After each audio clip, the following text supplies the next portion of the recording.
Hello friends, स्वागत है आपका आपके ही चैनल में। आज हम जानेंगे मध्यकालीन भारत में भक्ति आंदोलन के बारे में। Okay, so let's start. छठी शताब्दी में भक्ति आंदोलन की शुरुआत तमिल क्षेत्र से हुई, जो कर्नाटक और महाराष्ट्र में फैल गई। क्या हुआ था? छठी शताब्दी में भक्ति आंदोलन की शुरुआत हुई और वो तमिल क्षेत्र से हुई और कर्नाटक और महाराष्ट्र में फैल गई। भक्ति आंदोलन का विकास 12 अलवार वैष्णव संतों और 63 नायनार शैव संतों ने किया। भक्ति आंदोलन का विकास किसने किया? 12 अलवार वैष्णव संतों और 63 नायनार शैव संतों ने किया था। शैव संत अप्पार ने पल्लव राजा महेंद्र वर्मन को शैव धर्म स्वीकार करवाया। जो शैव संत अप्पार थे, उन्होंने पल्लव राजा महेंद्र वर्मन को शैव धर्म स्वीकार करवाया। भक्ति आंदोलन को दक्षिण भारत से उत्तर भारत में रामानंद के द्वारा लाया गया था। भक्ति आंदोलन को दक्षिण भारत से उत्तर भारत में रामानंद के द्वारा लाया गया। बंगाल में कृष्ण भक्ति की प्रारंभिक प्रतिपादकों में विद्यापति ठाकुर और चंडीदास थे। जब बंगाल में कृष्ण भक्ति की गई थी तो वहाँ प्रारंभिक प्रतिपादकों में विद्यापति ठाकुर और चंडीदास थे। शंकराचार्य के अद्वैत दर्शन के विरोध में दक्षिण में वैष्णव संतों द्वारा 4 मतों की स्थापना की गई थी। शंकराचार्य के जब अद्वैत दर्शन के विरोध में दक्षिण में वैष्णव संतों द्वारा 4 मतों की स्थापना की गई थी। निर्गुण संप्रदाय के सबसे प्रसिद्ध प्रतिनिधि थे कबीर, जिन्हें भावी उत्तर भारतीय पंथों का आध्यात्मिक गुरु माना गया है। जो निर्गुण संप्रदाय के सबसे प्रसिद्ध प्रतिनिधि थे कबीर, जिन्हें भावी उत्तर भारतीय पंथों का आध्यात्मिक गुरु माना गया है। रामानंद की शिक्षा से 2 संप्रदायों का प्रादुर्भाव हुआ। सगुण जो पुनर्जन्म में विश्वास रखता है और निर्गुण जो भगवान के निराकर में रूप को पूजता है। जो रामानंद की शिक्षा से क्या हुआ? 2 संप्रदाय का प्रादुर्भाव हुआ, सगुण हुआ और निर्गुण हुआ। जो सगुण है जो पुनर्जन्म में विश्वास रखता है और निर्गुण जो भगवान के निराकर रूप को पूजता है। यह भक्ति आंदोलन की जानकारी।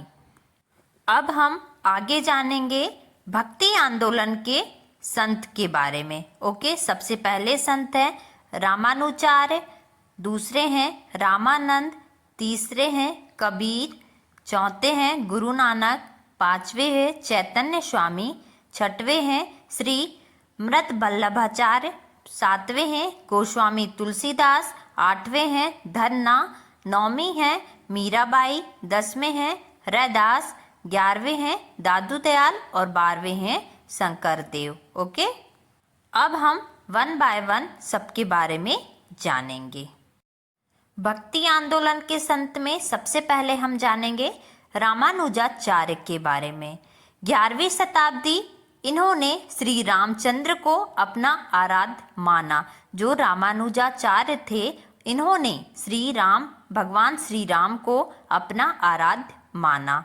इनका जन्म 1017 ईसा में मद्रास के निकट पेरुम्बर नामक स्थान पर हुआ था। इनका जन्म कहाँ हुआ था? मद्रास के निकट पेरुम्बर नामक स्थान पर हुआ था। 1137 ईसा में इनकी मृत्यु हो गई। जब 1137 ईसा थी तब इनकी मृत्यु हो गई। रामानुज ने वेदांत में प्रशिक्षण अपने गुरु कांचीपुरम के यादव प्रकाश से प्राप्त किया था। इन्होंने क्या किया था? वेदांत में प्रशिक्षण अपने गुरु कांचीपुरम के यादव प्रकाश से प्राप्त किया था। अब नेक्स्ट देखेंगे रामानंद के बारे में। रामानंद का जन्म 1299 ईसा में प्रयाग में हुआ था। रामानंद का जन्म कहाँ हुआ था? 1299 ईसा में प्रयाग में हुआ था। इनकी शिक्षा प्रयाग तथा वाराणसी में हुई। इनकी शिक्षा कहाँ हुई? प्रयाग तथा वाराणसी में हुई। इन्होंने अपना संप्रदाय सभी जातियों के लिए खोल दिया।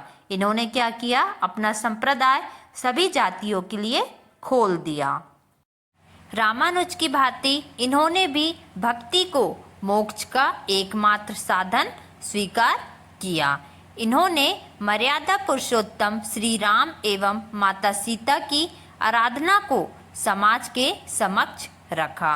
रामानंद के 12 शिष्यों में 2 स्त्रियां पद्मावती एवं सुरसुरी थी। रामानंद के कितने शिष्य थे? 12 शिष्य थे, जिसमें 2 स्त्रियां थी, पद्मावती एवं सुरसरी। इनके प्रमुख शिष्य थे रैदास, कबीर, धन्ना, सैना, पीपा और साधना। ओके, इनके कौन थे ये? इनके प्रमुख शिष्य थे। अब हम जानेंगे कबीर के बारे में। कबीर का जन्म 1440 ईसा में वाराणसी में एक विधवा ब्राह्मणी के गर्भ से हुआ था। जो कबीर है उनका जन्म कब हुआ था? 1440 ईसा में वाराणसी में हुआ था और एक विधवा ब्राह्मणी के गर्भ से हुआ था। लोक लज्जा के भय से उसने नवजात शिशु को वाराणसी में लहर तारा के पास एक तालाब के समीप छोड़ दिया। जो ब्राह्मणी थीं उन्होंने क्या किया? लोक लज्जा, दुनिया के डर की वजह से नवजात बच्चा कबीर को वाराणसी में लहर तारा के पास एक तालाब था, उसके पास उनने कबीर को छोड़ दिया। जुलाहा नीरू तथा उनकी पत्नी नीमा इस नवजात शिशु को अपने घर ले आए। एक जुलाहा नीरू थे और उनकी पत्नी का नाम था नीमा। उन्होंने नवजात शिशु कबीर को अपने घर ले आए। इस बालक का नाम उन्होंने कबीर रखा। कबीर की शादी लोई से हुई। कबीर की पत्नी का नाम क्या था? लोई। उनके 2 बच्चे हुए और उनकी जिंदगी आम गृहस्थ जैसी हो गई या आम गृहस्थ जैसी ही थी। इन्होंने राम, रहीम, हजरत, अल्लाह आदि को एक ही ईश्वर के अनेक रूप माने। कबीर ने राम, रहीम, हजरत, अल्लाह आदि को एक ही ईश्वर के अनेक रूप माने। इन्होंने जाति प्रथा, धार्मिक कर्मकांड, बाह आडंबर, मूर्ति पूजा, जप तप, अवतारवाद आदि का घोर विरोध करते हुए एकेश्वरवाद में आस्था व्यक्त की एवं निराकार ब्रह्मा की उपासना को महत्व दिया। इनके अनुयायी कबीरपंथी कहलाए। इनके अनुयायी कौन कहलाया? कबीरपंथी कहलाए। इसमें ब्रज भाषा, अवधी एवं राजस्थानी भाषा के शब्द पाए जाते हैं। अब हम जानेंगे गुरु नानक के बारे में। गुरु नानक का जन्म 1469 ईसा में अविभाजित पंजाब रावी नदी के तट पर स्थित तलवंडी नामक ग्राम में हुआ था। गुरु नानक का जन्म कब हुआ था और कहाँ हुआ था? गुरु नानक का जन्म 1469 ईसा में अविभाजित पंजाब रावी नदी के तट पर स्थित तलवंडी नामक ग्राम में हुआ था, जो अब ननकाना के नाम से विख्यात है। वो अब किस नाम से विख्यात है? किस नाम से प्रसिद्ध है? ननकाना के नाम से प्रसिद्ध है। उनकी माता का नाम तृप्ता देवी तथा पिता का नाम कालूराम था। जो गुरु नानक हैं उनकी माता का नाम तृप्ता देवी एवं पिता का नाम कालूराम था। बटाला के मूलराज खत्री की बेटी सुलक्षणी से उनका विवाह हुआ, जिससे उन्हें 2 पुत्र हुए।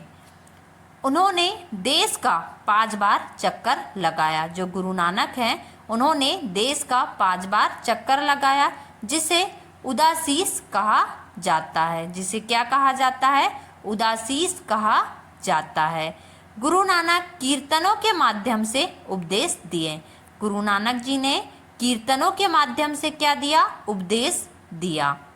वे काव्य रचना करते थे और रबाब के संगीत के साथ गाया करते थे।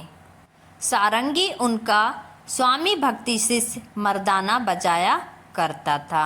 अपने जीवन के अंतिम क्षणों में उन्होंने रावी नदी के किनारे करतारपुर में अपना डेहरा मठ स्थापित किया। गुरु नानक जी ने अपने जीवन के अंतिम क्षणों में रावी नदी के किनारे करतारपुर में अपना डेरा मठ स्थापित किया। इनकी मृत्यु 1538 ईसा में करतारपुर में हुई। इनकी मृत्यु कहाँ हुई और कब हुई? 1538 ईसा में करतारपुर में हुई। नानक ने सिख धर्म की स्थापना की। जो गुरु नानक जी हैं इन्होंने सिख धर्म की स्थापना की। अब हम चैतन्य स्वामी के बारे में जानेंगे। चैतन्य स्वामी का जन्म 1486 ईसा में नवद्वीप बंगाल के मायापुर गांव में हुआ था। चैतन्य स्वामी हैं उनका जन्म 1486 ईसा में नवद्वीप बंगाल के मायापुर गांव में हुआ था। इनके पिता का नाम जगन्नाथ मिश्र एवं माता का नाम सची देवी था। चैतन्य स्वामी के पिता का नाम जगन्नाथ मिश्र एवं माता का नाम सची देवी था। पाठशाला में चैतन्य को निमाई पंडित या गौरांग कहा जाता था। चैतन्य स्वामी को स्कूल में क्या कहा जाता था? निमाई पंडित या गौरांग कहा जाता था। चैतन्य का वास्तविक नाम विशंभर था। चैतन्य स्वामी का वास्तविक नाम क्या था? विशंभर था। इन्होंने गोसाई संघ की स्थापना की और साथ ही संकीर्तन प्रथा को जन्म दिया। चैतन्य स्वामी ने गोसाई संघ की स्थापना की और साथ ही संकीर्तन प्रथा को जन्म दिया। इनके दार्शनिक सिद्धांत को आचित्य भेदाभेदवाद के नाम से जाना जाता है। 1510 ईसा में केशव भारती नामक सन्यासी ने चैतन्य को सन्यास की दीक्षा दी। 1510 ईसा में केशव भारती नामक एक सन्यासी थे। उन्होंने चैतन्य स्वामी को सन्यास की दीक्षा दी। सन्यासी बनने के बाद बंगाल छोड़कर पुरी उड़ीसा चले गए। चैतन्य स्वामी सन्यासी बनने के बाद बंगाल छोड़कर पुरी उड़ीसा चले गए, जहां उन्होंने 2 दशक तक भगवान जगन्नाथ की उपासना की। चैतन्य स्वामी ने 2 दशक तक भगवान जगन्नाथ की उपासना की। इनकी मृत्यु 1533 ईसा में हो गई। चैतन्य स्वामी की मृत्यु कब हुई? 1533 ईसा में हो गई। अब हम जानेंगे श्री मध्वल्लभाचार्य जी के बारे में। श्री मध्वल्लभाचार्य का जन्म 1479 ईसा में चंपारण वाराणसी में हुआ था। कहाँ हुआ था इनका जन्म? 1479 ईसा में चंपारण वाराणसी में हुआ था। इनके पिता का नाम लक्ष्मण भट्ट तथा माता का नाम यल्लम गरु था। इनके पिता का नाम क्या था? लक्ष्मण भट्ट एवं माता का नाम यल्लम गरु था। इनका विवाह महालक्ष्मी के साथ हुआ था। किसके साथ हुआ था इनका विवाह? महालक्ष्मी के साथ हुआ था। इनके 2 पुत्र थे, गोपीनाथ तथा विठल नाथ। इनके कितने पुत्र थे? 2 पुत्र थे। कौन कौन? गोपीनाथ तथा विठल नाथ। इन्होंने गंगा यमुना संगम के समीप अरेल नामक स्थान पर अपना निवास स्थान बनाया। इन्होंने क्या किया? जहाँ पे गंगा जी और यमुना जी का संगम स्थान है, उसी के पास में अरेल नामक स्थान पर अपना निवास स्थान बनाया। वल्लभाचार्य ने भक्ति साधना पर विशेष जोर दिया। वल्लभाचार्य ने किस पे जोर दिया? भक्ति साधना पर विशेष जोर दिया। इन्होंने भक्ति को मोक्ष का साधन बताया। इन्होंने क्या बताया? भक्ति को मोक्ष का साधन बताया। इनके भक्ति मार्ग को पुष्टि मार्ग कहते हैं। इनका जो भक्ति मार्ग है उसे पुष्टि मार्ग कहते हैं। सूरदास वल्लभाचार्य के शिष्य थे। जो सूरदास हैं वो वल्लभाचार्य के शिष्य थे। अब हम जानेंगे गोस्वामी तुलसीदास जी के बारे में। गोस्वामी तुलसीदास का जन्म उत्तर प्रदेश के बांदा जिले में राजापुर गांव में 1532 ईसा में हुआ था। गोस्वामी तुलसीदास का जन्म कब हुआ था? उत्तर प्रदेश के बांदा जिले में राजापुर गांव में 1532 ईसा में हुआ था। इन्होंने रामचरितमानस की रचना की। रामचरितमानस के रचयिता कौन हैं? गोस्वामी तुलसीदास हैं। इनकी मृत्यु 1623 ईसा में हुई थी। इनकी मृत्यु कब हुई? 1623 ईसा में हुई थी। तुलसीदास मुगल शासक अकबर एवं मेवाड़ के शासक राणा प्रताप के समकालीन थे। तुलसीदास मुगल शासक अकबर एवं मेवाड़ के शासक राणा प्रताप के समकालीन थे। अब हम जानेंगे धन्ना के बारे में। धन्ना का जन्म 1415 ईसा में एक जाट परिवार में हुआ था। धन्ना का जन्म कब हुआ था? 1415 ईसा में एक जाट परिवार में हुआ था। राजपुताना से बनारस आकर ये रामानंद के शिष्य बन गए। धन्ना क्या किया? बनारस से आकर ये रामानंद के शिष्य बन गए।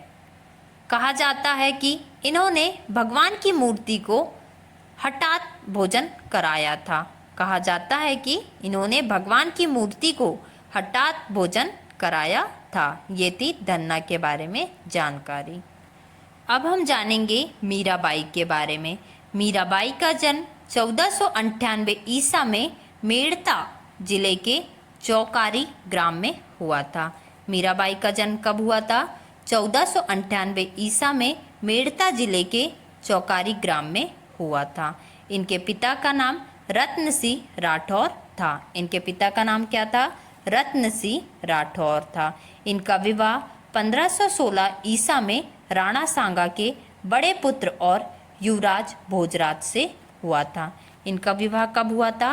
1516 ईसा में राणा सांगा के बड़े पुत्र और युवराज भोजराज से हुआ था।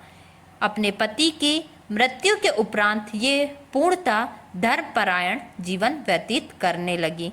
इनके पति की मृत्यु हो गई और उसके बाद इन्होंने धर्मपरायण जीवन व्यतीत किया। इन्होंने कृष्ण की उपासना प्रेमी एवं पति के रूप में की। इन्होंने भगवान श्री कृष्ण की उपासना की। कैसे की? प्रेमी एवं पति के रूप में उन्होंने उपासना की। इनके भक्ति गीत मुख्यतः ब्रजभाषा और आंशिक रूप से राजस्थानी में लिखे गए हैं। इनके कुछ भक्ति गीत हैं वो मुख्यतः ब्रजभाषा और आंशिक रूप से राजस्थानी में लिखे गए हैं तथा इनकी कुछ कविताएं राजस्थानी में भी हैं। इनकी कुछ कविताएं राजस्थानी भाषा में भी हैं। इनकी मृत्यु 1546 ईसा में द्वारका में हो गई। मीराबाई की मृत्यु 1546 ईसा में द्वारका में हो गई। अब हम जानेंगे संत रैदास के बारे में। ये जाति से चमार थे। जो रैदास हैं वो जाति से चमार थे और बनारस के रहने वाले थे। कहाँ के रहने वाले थे? बनारस के रहने वाले थे। ये रामानंद के 12 शिष्यों में से एक थे। जो रैदास हैं वो रामानंद के कितने शिष्य थे? 12 शिष्य थे। हमने इससे पहले बताए हैं। तो उसमें से एक थे। इनके पिता का नाम रघु तथा माता का नाम गुरबिनिया था। इनकी माता का नाम क्या था? गुरबिनिया और पिता का नाम रघु था। ये जूता बनाकर जीविकोपार्जन करते थे। मतलब ये जूता बनाकर अपना जीवन व्यापन करते थे। इन्होंने रायदासी संप्रदाय की स्थापना की। इन्होंने संत रैदास ने रामदासी संप्रदाय की स्थापना की। अब हम जानेंगे दादू दयाल के बारे में। ये कबीर के अनुयायी थे। ये किसके अनुयायी थे? कबीर के अनुयायी थे। कबीर के बारे में हमने इससे पहले बताए हैं। इनका जन्म 1544 में अहमदाबाद में हुआ था। इनका जन्म कब हुआ था? 1544 ईसा में अहमदाबाद में हुआ था। इनका संबंध दुनिया जाति से था। इनका संबंध किससे था? दुनिया जाति से था। सांभर में आकर इन्होंने ब्रह्मा संप्रदाय की स्थापना की। सांभर में आकर इन्होंने ब्रह्मा संप्रदाय की स्थापना की। अकबर ने धार्मिक चर्चा के लिए इन्हें एक बार फतेहपुर सीकरी बुलाया था। अकबर ने धार्मिक चर्चा के लिए इन्हें एक बार फतेहपुर सीकरी बुलाया था। इन्होंने निपक नामक आंदोलन की शुरुआत की। इन्होंने कौन से आंदोलन की शुरुआत की? निपक नामक आंदोलन की शुरुआत की। इनकी मृत्यु 1603 ईसा में हो गई। इनकी मृत्यु कब हुई? 3 ईसा में हो गई। सुंदरदास दादू के शिष्य थे, जो सुंदरदास हैं दादू के शिष्य थे। इसके बाद अब हम शंकरदेव के बारे में बताएंगे। इन्होंने भक्ति आंदोलन का प्रचार प्रसार असम में किया था। ये चैतन्य के समकालीन थे। जो शंकरदेव है, इन्होंने भक्ति आंदोलन का प्रचार प्रसार असम में किया और ये चैतन्य के समकालीन थे। ये थी भक्ति आंदोलन के संत के बारे में जानकारी, जिसमें सबसे पहले हमने बताया रामानुजाचार्य जी के बारे में, रामानंद के बारे में, कबीर के बारे में, गुरु नानक जी के बारे में। उसके बाद है चैतन्य स्वामी जी के बारे में, श्रीमद वल्लभाचार्य जी के बारे में, गोस्वामी तुलसीदास जी के बारे में, धन्ना के बारे में, मीराबाई के बारे में, रैदास के बारे में, दादू दयाल के बारे में और लास्ट में शंकरदेव के बारे में। ये थे भक्ति आंदोलन के संत। Thank you for watching this video. Please like and subscribe.